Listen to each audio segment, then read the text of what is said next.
Hello, I'm Jen. Welcome back to my channel, Literary Love 123, where I combine my master's in English with my passion for the horror genre to talk about the books that I read. Today's video is a little bit different from my usual type of video. This is a current obsessions favorite things video, but never fear, there will be a couple of horror books talked about at the end of the video. So after this quick intro, I'll be right back to talk to you about some of my current obsessions and favorite things. So the first obsession I want to talk about is food and drinks. I am currently obsessed with naan bread and hummus, both the red pepper hummus and the everything bagel hummus. And for drinks, I am obsessed with sparkling ice. This is peach nectarine, which is one of my favorites. A couple of my other favorites are black raspberry and coconut pineapple.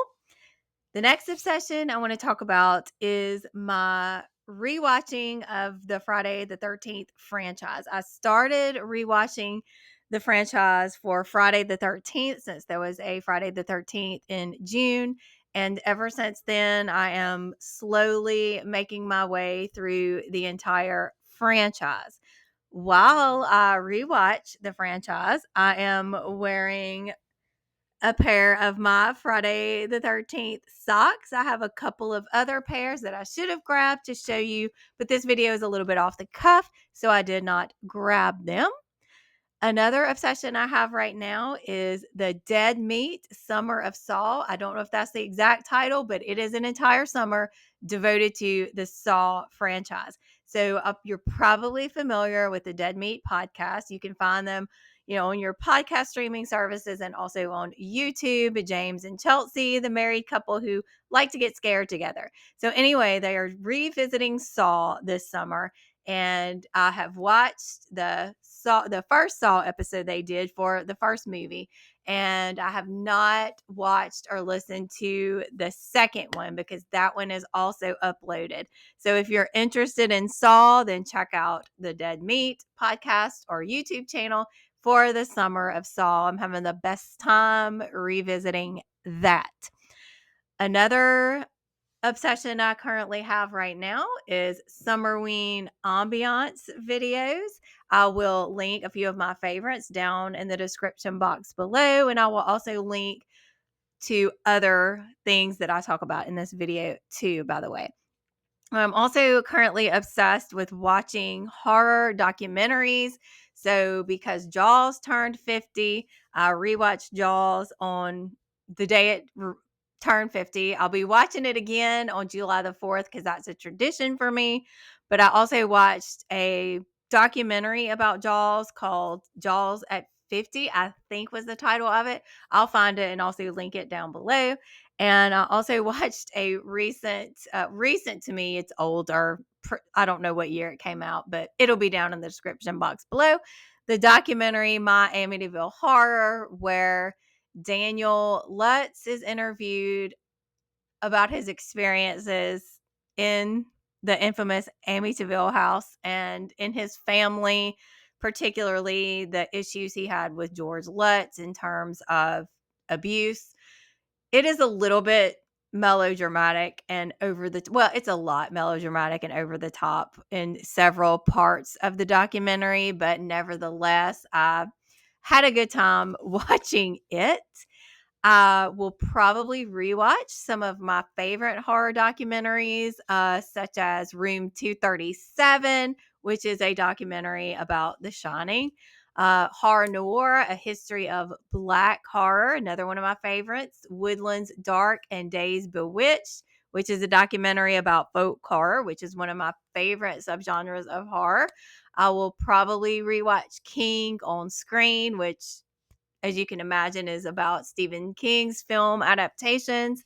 I will also revisit Leap of Faith, William Friedkin on The Exorcist, because The Exorcist is my favorite movie of all time. The book is one of my favorite books, but the movie is hands down my favorite movie, not just in terms of horror, but all movies. And I found a couple of other documentaries that I'm interested in watching. One of them is Scream Queen, My Nightmare on Elm Street. Another one is the J Horror Virus. And then I started watching Queer for Fear, the history of queer horror, a while back. And for some reason, I just didn't finish that. So I'd like to go back and finish it. And then I would also like to watch Dario Argento Panico or Panico. I'm not sure if I'm saying that right, but it is a documentary about Dario Argento, and his movie Suspiria is one of my favorite movies of all time. So I thought that would be a fun documentary and an interesting documentary to watch. So kind of in line with that, I am also obsessed with reading horror scholarship lately. I have a few books that I'll be receiving. I don't remember the exact titles. I should have pulled them up, but one of the titles is The Architecture of Horror or Horror Architecture, where it is about, as you can probably guess, and I keep saying that a lot. So just, whatever. Like I said, this is kind of random. Anyway, so the horror of architecture is about the ways in which horror can be perceived and displayed through different types of architecture. One of the other ones is vampire lectures. I am always obsessed with vampires, but I do have my first readathon, watchathon, activity-a-thon that I've created, and we'll be hosting Vampvember, which will take place in November. So I thought this would be a great time to dive into some more vampire scholarship. And the other book is about Gothic in nature. So eco Gothic, Gothic in landscape. And I'm really excited to dig into that, especially because the in Picnic at Hanging Rock by Joan Lindsay, which I have recently watched the movie and read the book. I have a book club live show coming up for Picnic at Hanging Rock, but that will take place on July 19th. I will link that live show down in the description box below too. But I really am excited to look at this book about the eco Gothic in terms of Picnic at Hanging Rock, because if you've read Hanging Rock, you know that the rock itself and the mentions of, again, nature encroaching there, really not nature encroaching to be accurate, but people encroaching on nature. So I'm very interested in that. Then another obsession that I currently have, I'm looking at my list so I don't forget, is my Litha coloring book. Although we have passed the summer solstice, I am still coloring in my Litha coloring book. So Litha is the celebration of the summer solstice. And there are not only pictures that you color, but also information about Litha, about how you celebrate it, rituals, connections to animals, elements, all that good stuff. But I want to talk to you about the way that I am coloring in this coloring book. So here is one of the pages: as above, so below. And then this page, what is Litha? Now, look at the way that this kind of looks like watercolor. All right. That's because I am using, for the first time, I had no idea what I was doing, but I was like, I'm going to try this. I don't even know if I'm doing it right, but I'm doing it in a way that makes me happy. So, got watercolor pencils. And then I have this watercolor blender. So you color with the watercolor pencil and then you use the blender and it makes it look like watercolor paint. So let me give you an example. Let me do it for you if you don't mind. So For example, why do I keep saying that? For example, is this a drinking game? Every time I say, for example, take a drink. So, for example, here's this, sunshine. So, let me just quickly color that sunshine. I should have gotten also like a camera that I don't know if I could show you my coloring. I could try to take that camera down and show it to you, but I'm just going to color it real quick. And then I'll blend it on camera for you. I'm still learning editing. One of these days, I'm going to learn how to show what I'm doing with my hands, and we'll get there, right? So here it is with the watercolor pencil as is. So I'm going to take the blender, and I could probably do this on camera for you.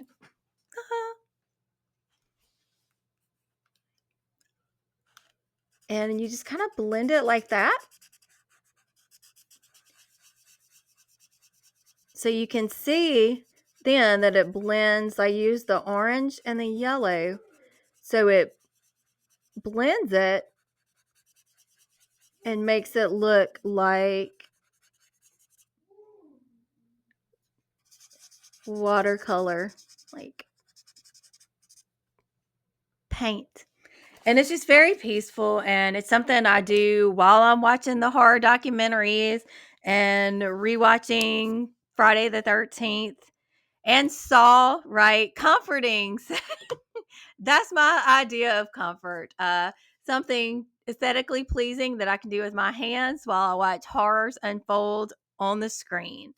All right. So the next obsession I have is slowing down my reading.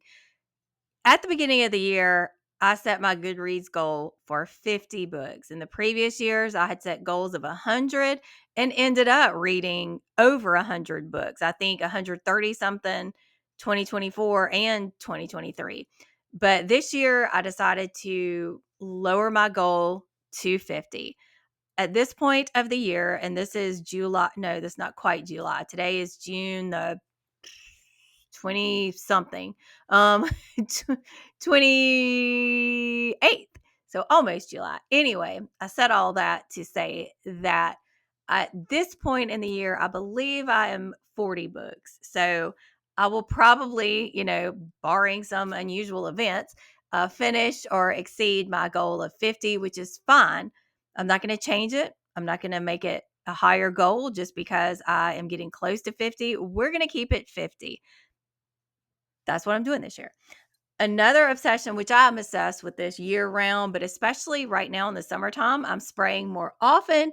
This is just cheap, wet and wild rose water spray. If you don't use rose water spray, I highly recommend it. This is a primer, but it's also a set. It sets your makeup, or if you don't wear makeup, it's also for refreshing. And let me tell you, especially if you put it in the fridge and it gets really cold, it is wonderful to just get it out and spritz yourself when you are dealing with the horrors of heat and humidity in the summertime. So it also helps your skin to feel good. And I think it helps my skin to have a glow. So I definitely am obsessed with rose water. So another one of my obsessions, we're getting to the books now. We're getting to the books. I recently read Night Film by Marisha Pessel.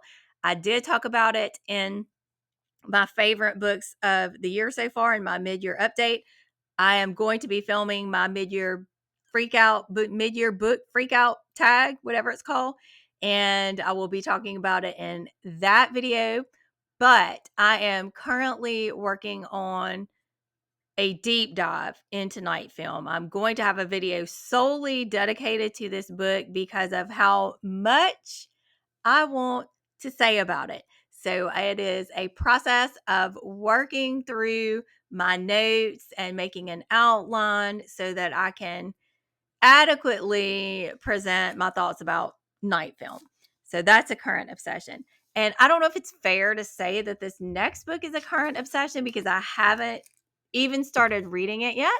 But it's interesting because it was not really on my radar. I'd wanted to read from this author before, but I just haven't picked up any of his books yet. But I listened to a podcast, and one of my favorite podcasts, as a matter of fact, is Talking Scared with host Neil McRobert. And he interviewed S.A. Cosby about his newest release, King of Ashes, and listening to them talk about this book and listening to S.A. Cosby talk about his own personal experiences, how those shape what he writes. He has a very eloquent way of speaking and also a wonderful, infectious laugh. I was like, I could just listen to him talk, all of his insightful, comments, and also that laugh that just kind of makes the whole world light up, I think. So even though he writes brutal stuff, evidently, his personality just really grasped me, as well as the premise of this book. Also, it helped that each of them talked about how this book is Shakespearean, drawing on King Lear and possibly a few other Shakespeare plays. And King Lear is my favorite Shakespeare play. So you tell me Shakespearean, you tell me brutal, you tell me family trauma, I'm there. So let me talk about what King of Ashes is about. Roman Carruthers left the smoke and fire of his family's crematory business behind in his hometown of Jefferson Run, Virginia. Also Southern. So if you couldn't tell, I think you know, I'm Southern. So Southern Gothic type story. Yeah, I'm in. He is enjoying a life of shallow excess as a financial advisor in Atlanta until he gets a call from his sister, Nevaeh, telling him that their father is in a coma after a hit and run accident. When Roman goes home, he learns the accident may not be what it seems. His brother Dante is deeply in debt to dangerous, ruthless criminals, and Roman is willing to do anything to protect his family. Anything. A financial whiz with a head for numbers and a talent for making his clients rich, Roman must use all his skills to try to save his family while dealing with a shadow that has haunted them all for 20 years. The disappearance of their mother when Roman and his siblings were teenagers. It's a mystery that Nevaeh, who has sacrificed so much of her life to hold her family together, is determined to solve once and for all. As fate and chance and heartache ignite their lives, the Carruthers learn, the Carruthers family must pull together to survive or see their lives turn to ash. Because, as their father counseled them from birth, nothing lasts forever. Everything burns. I have a couple of books that I'd like to finish before I start King of Ashes, but I cannot wait to start this one. I don't know why I haven't gotten to S.A. Cosby before, because I've had so many of his books on my TBR or on my wish list. This one, I'm starting with this one, then I'll go to his backlist. So that is a wrap on my current obsessions. I would love to know in the comments, what are your current obsessions? What's bringing you joy and happiness in this current state of affairs? I really appreciate your watching this video. I appreciate your comments. If you want to comment, you don't know what to say, you can leave me a sunshine emoji for bright, happy days. I would also love to know if you like this kind of video, if you would like to see more of these current obsessions or favorite things videos. Let me know that. I would also appreciate it if you would hit that like, subscribe, hit that bell so we can keep talking about our current obsessions and favorite books. I will see you in the next video, and I hope you have a wonderful day or night wherever you may be.